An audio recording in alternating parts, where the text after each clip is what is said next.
Ole no Shikabane wo Koete Yuke is another legendary RPG by Shuji Masuda, who made Tengai Makyu Majimalu, Metal Max, and Linda Cube.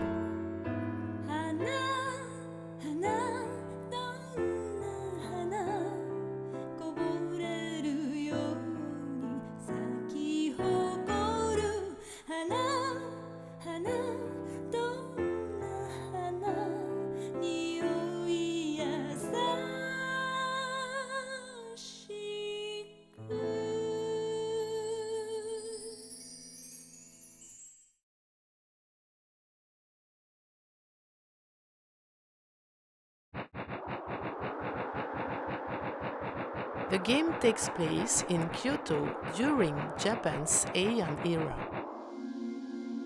The city of Kyoto is driven to the brink of destruction by the demon king Shuten Doji.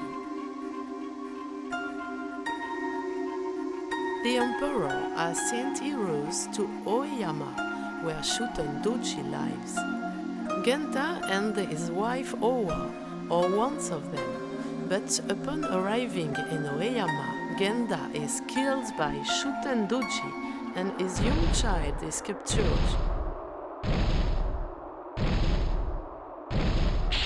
行くよ。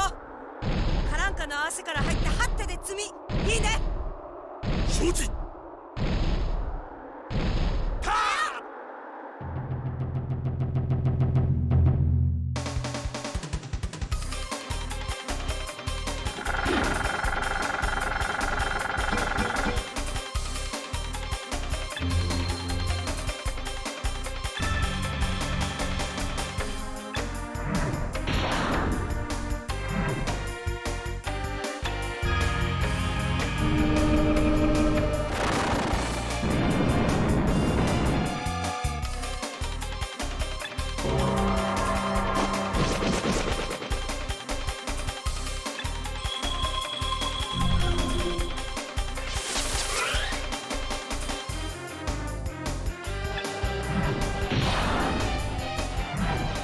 He is eventually released under two curses.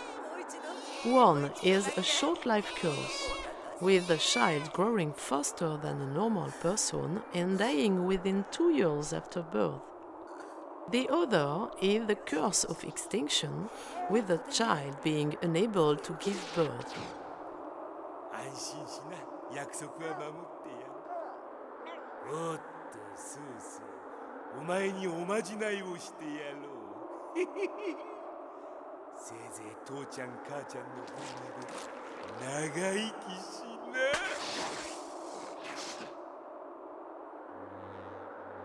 な。Gods, worried about the state of Kyoto, decided to help the cursed child, who will now be able to have children with gods.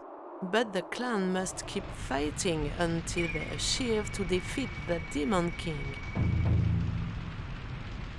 You begin the game by naming Genta and Owa's child, and start creating the first children of your family with the help of gods, with each child yet keeping the two curses. おめでとう。元気な男の子ですよ。さあ、親としての最初の仕事はこの子に名前をつけることです。 According to Shuji Masuda, the game was conceptualized under one leitmotif: children avenging their parents. かの神様でよろしいですね。よし、俺が全部面倒見てやる。 The concept of the game was imagined 1 month after the release of Tengai Makyu Majimaru, which was also the birth of Shuji Masuda's first child. The game was conceptualized at the same time as Linda Cube, but will be finalized 4 years later in 1999 on PlayStation. It is a generational RPG sharing a similar concept than Fire Emblem, Seisen no Keifu, and Venus and Braves. お子様に会えるのは今から数ヶ月のちです。その時が来たら、私ちょこっと神様のとこへ戻ってお連れします。名前を考えておいてくださいね。The unique charm of this game is that you can create your own family tree while carving out your clan's history, trying to avenge your parents' fate with generations of children, even twins sometimes, each descendant being a little stronger than its parents. The game, therefore, is a tale about the transcendence of life and plays with the contrast between beauty, fragility, and strength.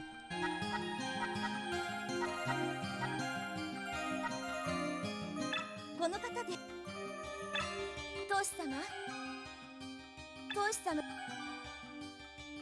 では、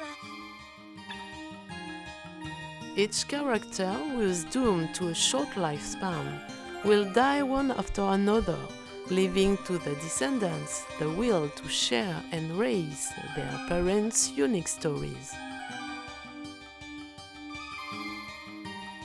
You can put a name to each and every character, and every time you start a new game, children and events change, so that even if you finished the game many times, you can play with a fresh feeling. Every new game will be a different drama.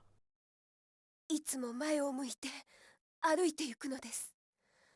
どんな悲しみにも負けちゃダメ。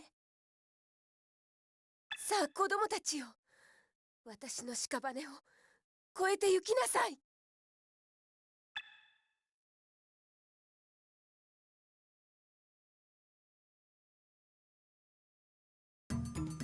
Then you go to any dungeon available on the map that plays in a 3D isometric view and level up your characters by fighting enemies and boss battles within a limited time setup.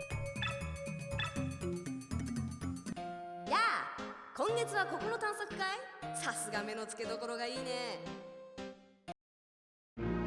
The game uses a time counter, and seasons and years will pass before your clan is being able to defeat the Demon King in Oeyama.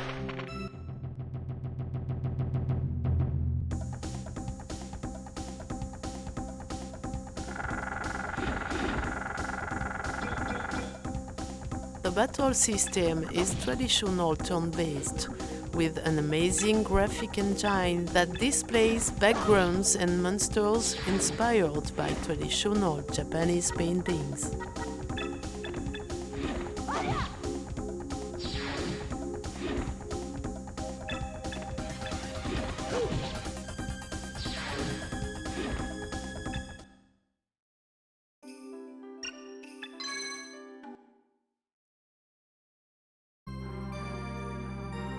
The overall look of the game perfectly suits the story and systems. Oleshika is a game totally immersed into the Japanese folklore.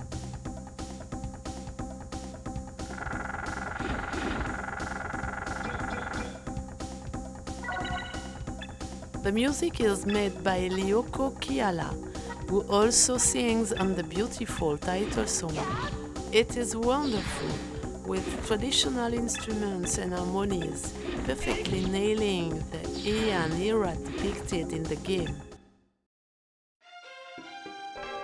Shuji Masuda playing the script of the game in an audacious way rarely attempted in Japan RPGs, but similar to some concepts from his other games.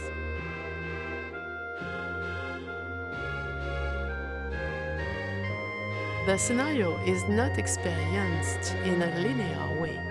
In fact, the story becomes interesting as a result of each player's choices. Shuji Masuda says that no matter how good the scenario of a classical RPG is, it is only the first play that is interesting.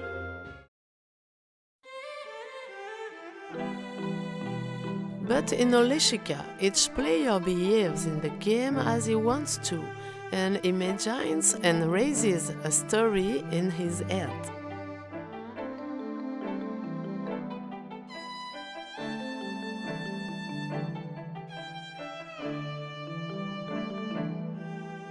There is a high degree of freedom through the game, but in order to keep the system entertaining, Shoji Masuda opted for the best solution, a straightforward and logical structure that remains as simple as possible.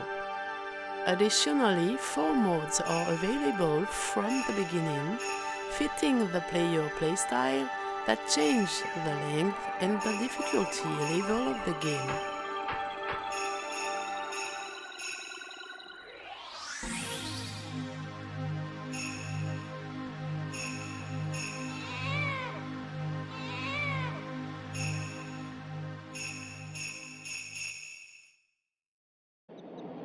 Oleshika is often compared to Derby Stallion, a series of gem-matching, horse racing and business simulation games.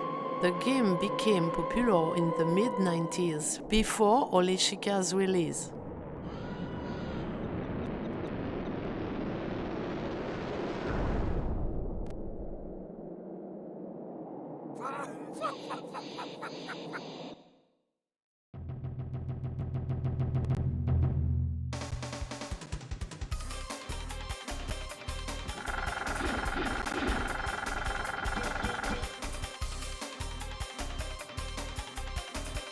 Oleshika is Japan only and there is no translation available, but there are a few guides in Japanese on the internet that you can Google Translate in English and enjoy this masterpiece.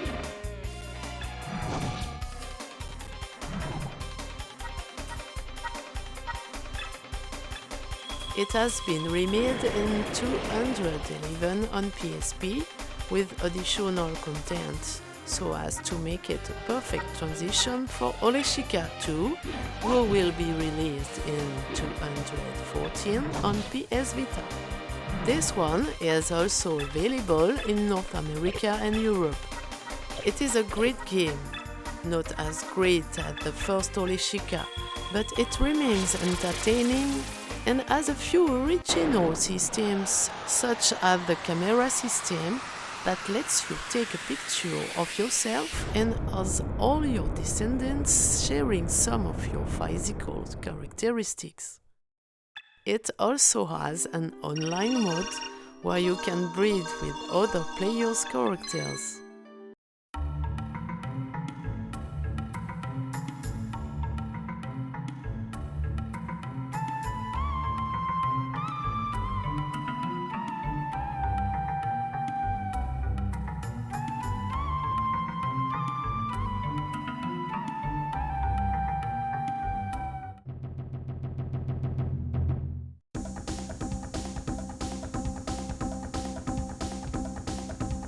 Oleshika is highly regarded in Japanese game culture and is described as one of the few JRPG for adults and workers, as it is adapted for short playing sessions and possesses a story which relies on the player's imagination and feelings more than on a written script.